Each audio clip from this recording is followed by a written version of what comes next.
देखो अम्ल के साथ अभिक्रिया, तो हम बता दिए हैं कि अलग अलग प्रकार के धातु अम्ल के साथ अलग अलग प्रकार की अभिक्रिया करता है। सब एक प्रकार की अभिक्रिया नहीं करता है, करेगा? सभी आदमी एक ही प्रकार के काम, सब आदमी सब अलग अलग ढंग से काम करता है कि नहीं करता है? उसी तरह से अम्ल जो है से अम्ल के साथ अभिक्रिया किसी धातु को जब हम कराते हैं तो वो अलग अलग प्रकार की अभिक्रियाएं करती है। तो एक चीज ध्यान रखना कि जब क्वेश्चन में पूछेगा कि अम्ल के साथ अभिक्रिया धातु को अभिक्रिया कराने पर कौन क्या बनता है, तो लवण बनता है। क्या बनता है? लवण। अब पूछेगा कि अम्ल के साथ अभिक्रिया पर करने पर धातु कौन सी गैस उत्पन्न करती है, तो कौन गैस उत्पन्न करता है? गैस उत्पन्न करती है ना। तो यही चीज जैसे ध्यान में रखने वाली क्वेश्चन रहेगा, इतना मात्र इसमें इतना ही क्वेश्चन रहेगा, समझ गया? इसको ध्यान से मतलब जैसे रखना है कि किस प्रकार हम इसको बना सकते हैं। बस क्वेश्चन क्या पूछेगा, अम्ल के साथ अभिक्रिया कराने पर धातु को कौन क्या चीज बनाती है, तो लवण बनाती है ना। लेकिन कहेगा कि अम्ल के साथ धातु को अभिक्रिया कराने पर कौन गैस उत्पन्न करता है, हाइड्रोजन गैस उत्पन्न करता है। जैसे देखिए आप मैग्नीशियम, जिंक, लोहा, एल्युमिनियम इत्यादि, इसका अभिक्रिया भी दे दिए। यहाँ देखो धातु, यहाँ किसी प्रकार का है, मैग्नीशियम लीजिए, जिंक लीजिए, लोहा लीजिए, एल्युमिनियम लीजिए, ये सब क्या है? धातु है। क्या है ये सब?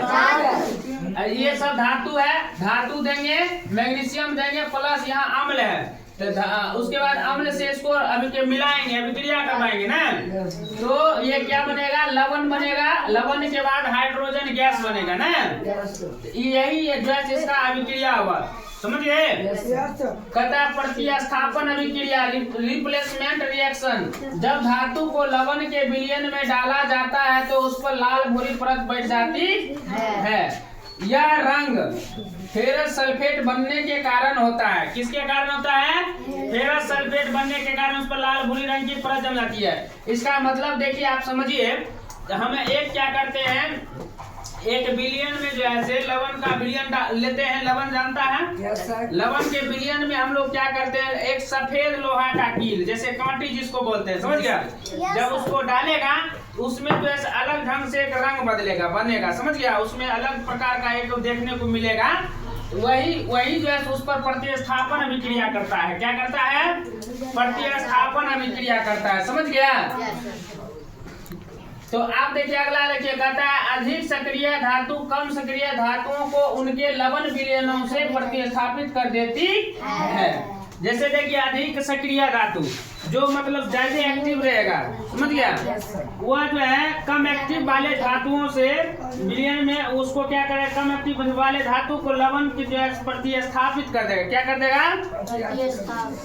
लवण के विलयन से क्या करेगा, उसको प्रतिस्थापित कर देगा, समझ गया? विशेष जो है इसमें हम ये समझ गए हैं, धातु का काम आपका खत्म है।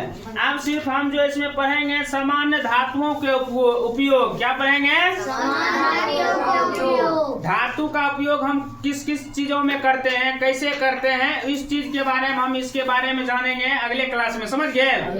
हाँ, अब हम ये जितना धातु का अभिक्रिया था उस सभी चीजों को हमने पढ़ लिया, जान लिया। अम्ल से, जल से, वायु से, मतलब जितना क्षार से ना, सभी चीजों से अभिक्रिया करके हमने देख लिया क्या बनता है ना।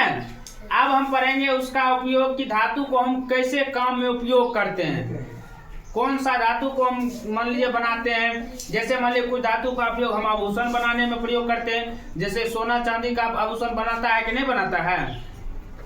अरे गाना बनाता है ना, जेवर जिसको बोलता है। सोना चांदी को हम लोग क्या बनाते हैं, हाथ में पहनने के लिए, गला में पहनने के लिए ना आभूषण बनाते हैं। इसी तरह से हम जानेंगे कि धातु का उपयोग हम किस प्रकार से करते हैं, समझ गए? चलिए।